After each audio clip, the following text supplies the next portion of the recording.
할렐루야. 죽도록 충성하리라. 우리 믿음의 고백이 되기를 간절히 축복합니다. 이 시간 말씀을 받겠습니다. 이 복된 시간에 주시는 하나님의 말씀은 누가복음 21장 20절에서 36절까지의 말씀입니다.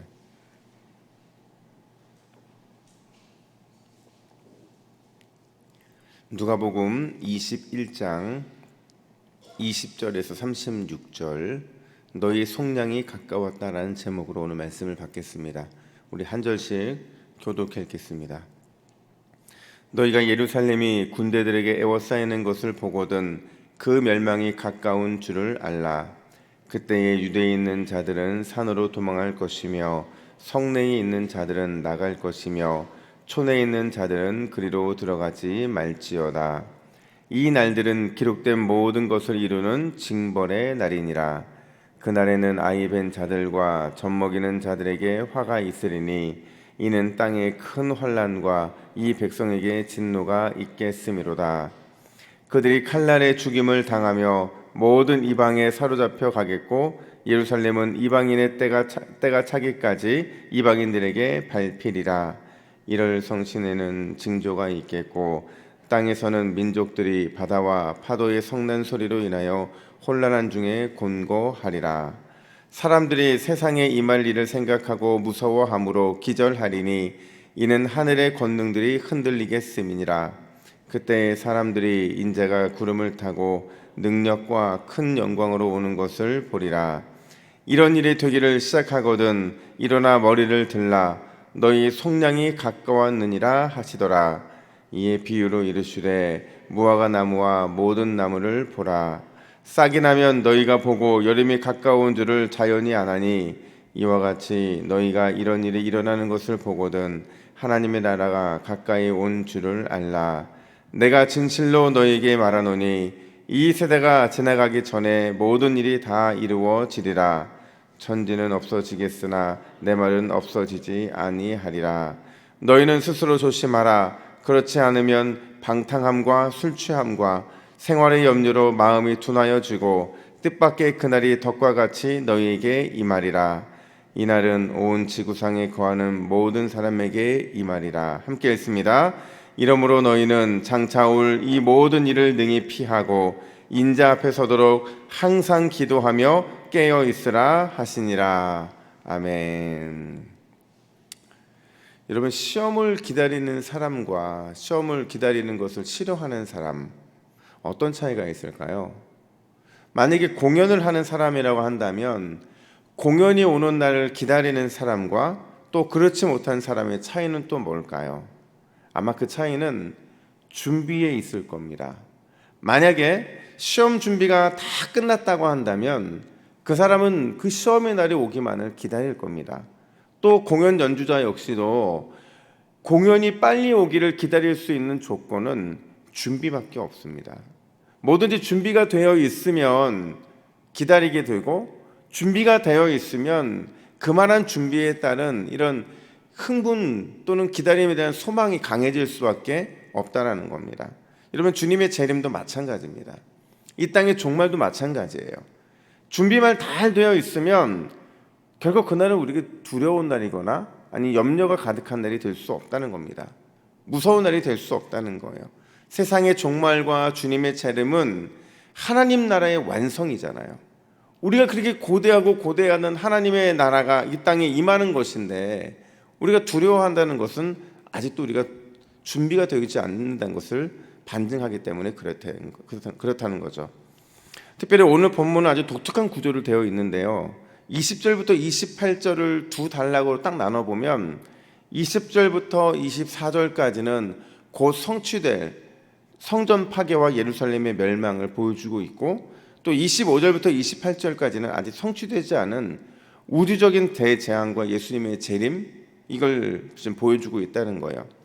왜 이게 독특한 구조냐면요, 그러니까 그러니까 곧 성취될 성취와 미성취, 요 중간의 내용들을 다뤄주면서 미성취된 것을 바라보며 살아가는 성도들이 어떤 삶을 살아가야 되는가를 보여주고 있고, 이걸 또 구원사적으로 바라보면 이미 임한 하나님의 나라, 그리고 아직 완성되지 않은 하나님의 나라의 이 긴장 관계를 살아가고 있는 우리 성도들에게 어떤 태도로 그 삶을 살아가야 되는지를 보여주고 있기 때문에 그렇다는 겁니다. 오늘 보면 두 가지를 보여주는데 짧게 생각해 보면, 첫 번째로 우리는 소망의 주님을 바라볼 수 있어야 된다, 이렇게 말을 합니다. 소망의 주님을 바라볼 수 있어야 된다. 그러니까 성취와 미성취를 살아가면서 이미와 아직의 긴장 속에서 우리는 우리의 소망 되신 주님을 바라보며 살아가야 된다는 거예요. 제가 이미 설명드린 것처럼 20절부터 28절은 예루살렘의 멸망부터 시작이 될 거예요. 오늘 아주 구체적으로 예루살렘에 대한 멸망이 보여주고 있는데, 그 예루살렘의 멸망부터 시작을 해서 주님이 다시 재림하시는 이 세상에 내려지게 될 우주적인 대재앙, 그리고 예수님의 재림의 이 사이, 이 내용들을 다뤄주고 있거든요. 이때 사람들은 둘로 딱 구분될 겁니다. 어떻게 구분되느냐? 심판을 받을 사람과 심판으로부터 구원받을 사람, 이 둘로 나뉘어질 수밖에 없다는 거예요. 그럼 누가 심판을 받느냐? 우리가 잘 아시는 것처럼 사탄이 심판을 받을 겁니다. 그리고 그의 수하에 있던 수많은 귀신들도 심판을 받게 될 거예요. 그들만 심판을 받느냐? 그들에게 미혹돼서 세상을 따르고 그리스도인들을 핍박하고 그랬던 사람들 역시도, 세상 사람들 역시도 심판을 받게 될 거예요. 반대로 그러면 심판으로부터 구원받을 사람이 누구냐? 심판으로부터 구원받을 사람은 믿음의 사람들이죠. 이 말을 좀 멋있게 표현해 보면, 끝까지 신앙의 정절을 지킨 그리스도의 신부들, 교회는 반드시 구원을 받게 될 것이다, 이렇게 말을 하고 있는 겁니다. 그러니까 우리가 이 땅의 종말을 두려워하지 말아야 될 이유가 무엇이냐? 이 세상에 임하는 심판은 철저하게 그리스도인들을 보호하는 심판이라는 거예요. 세상은 심판받을 겁니다. 세상의 문화도 심판을 받을 것이고 그 문화를 조정했던 모든 사람들도 심판을 받을 거예요. 근데 그리스도인들은 철저하게 예수님의 보호하심 가운데 안전할 줄로 믿습니다. 우리가 여러분 예전에 왜 요한계시록을 무서워했냐면, 요한계시록에 보면 심판 얘기가 참 많이 등장을 하잖아요. 7 인심판, 7 대접심판, 7 나팔심판, 이 심판들이 진행되면서 종말이 그냥 무서운 겁니다. 그 종말의 때가 예수님이 임하기 바로 직전에 임하는 그 종말의 시간들이 무서운 거예요. 우리가 그 시간대에 살고 있으면서도 우리는 무서운 겁니다. 근데 요한계시록이 보여주는 진짜 이야기는 뭐냐면, 나의 백성은 내가 지킨다예요. 하나님이 철저하게 지켜주신다는 약속의 말씀이거든요. 오늘도 그 말씀이 나오는데, 종말에 대해서 막연한 두려움을 갖고 있는 우리들에게 뭐라고 말씀하시느냐? 28절 말씀 보세요. 우리 28절 말씀을 같이 읽습니다. 시작. 이런 일이 되기 시작하거든 일어나 머리를 들라, 너희 속량이 가까웠느니라 하시더라. 아멘. 종말의 심판이 진행될 때 우리에게 요구하시는 태도가 있는데, 너희 머리를 들어야 한다 하는 거예요. 여러분, 머리를 든다는 건 뭐냐면 성경에서 소망을 바라본다 하는 겁니다. 어떤 소망? 우리를 끝까지 지키고 보호하실 소망의 주님을 바라보고 기대한다라는 겁니다. 왜냐하면 그날이 속량의 날, 즉 성도들에게는 구원의 날이기 때문에 그렇다는 거예요. 여러분, 제가 이 말을 아주 재밌게 바꿔볼까요? 저도 요한계시록을 늘 보고 연구하면서 성도들의 구원의 날, 이 날이 무슨 날일까? 이 날은 여러분, 우리의 기도가 응답되는 날이에요. 이 날은 무슨 날이냐? 우리를 괴롭게 했던 모든 것들에 대한 주님의 보복이 임하는 날이라는 겁니다. 그러니까 철저하게 그리스도인들을 위한 날이라는 거예요. 그렇게 말할 수 있는 게요, 요한계시록 8장에 보면 황금, 이 금향로가 등장을 하는데, 이 향로 속에 연기가 빽빽하대요. 그 연기가 무엇인가 봤더니 그 연기는 성도들이 올려드린 기도라는 거죠. 성도들이 주 앞에 올려드린 수많은 기도가 그 금향로 안에 가득 찼는데, 마지막 때에 주님이 이 땅에 임하실 때에 금향로가 천사에 의해서 주님께 올려집니다. 그걸 받으신 주님께서 그 속에 제단에 그 시뻘건 불을 담아다가 이 땅에 쏟아 부으시는 거예요. 그러니까 기도와 심판이 함께 같이 이렇게 임하는 거거든요. 이 말을 바꿔 말하면, 이 종말의 날은, 주님이 심판하시는 날은 성도의 기도에 응답하시는 날이고, 이 땅 가운데 그렇게 우리의 마음을 힘들게 하고 우리를 시험 들게 했고 모든 고난을 가져줬던 모든 원흉에 대해서 주님께서 재판하셔서 심판을 내리시는 바로 그날이라는 겁니다. 따라서 우리 성도들은 주님의 재림이 가까우면 가까울수록 우리 소망의 주님을 바라봐야 될 줄로 믿습니다. 우리를 신원해 주시고 우리의 모든 것을 구원의 은혜로 부어주실 그 주님을 기대하면서 속량 그 구원의 은혜만을 간절히 구하고 또 구해야 된다는 겁니다. 여러분, 오늘 이 새벽 우리 머리를 들고 소망의 주님을 바라보는 귀한 은혜가 있기를 간절히 축복합니다. 그럴 때 반드시 우리에게 속량 그 구원의 은혜는 부어지게 될 줄로 믿습니다. 뿐만 아니라 두 번째로 우리는 재림신앙으로 무장해야 된다 이렇게 말하고 있어요. 재림신앙. 여러분, 재림신앙이 뭡니까? 그냥 주님이 재림하실 것을 기대하고 그냥 그렇게 있는 게 재림신앙입니까? 이건 어떻게 보면 종이 하나 차이인데, 과거의 시한부 종말론자들이 말했던 그렇게 재림에 몰두한 신앙, 그게 재림신앙이 아니라는 거예요. 진짜 재림신앙이 오늘 본문에서는 34절과 36절에서 비슷하면서도 다른 재림신앙의 태도를 보여주는데, 여러분 34절 말씀을 같이 읽습니다. 시작. 너희는 스스로 조심하라. 그렇지 않으면 방탕함과 술 취함과 생활의 염려로 마음이 둔하여지고 뜻밖의 그날이 덕과 같이 너희에게 임하리라. 아멘. 여러분, 재림신앙이 뭐냐면요, 마음이 둔하여지고 이렇게 말하고 있거든요. 그러니까 마음이 둔하여지는 것을 거부하는 신앙, 마음이 둔하여지지 않도록 몸부림치는 신앙이 바로 재림신앙이라는 거예요. 그럼 둔하여진다는 게 뭐예요? 둔하여진다는 게 뭐냐면요, 여러분, 큰 돌 같은 것으로 사람을 짓눌러 놓는 상태. 그러니까 여러분, 뭐 장아찌를 하거나 아니면 뭔가에 절일 때 그냥 놓으면 붕붕 뜨니까 그걸 돌로 이렇게 꽉 눌러 놓잖아요. 그게 바로 둔하여진다는 표현이거든요. 그러니까 하나님의 뜻은 분명히 알아요.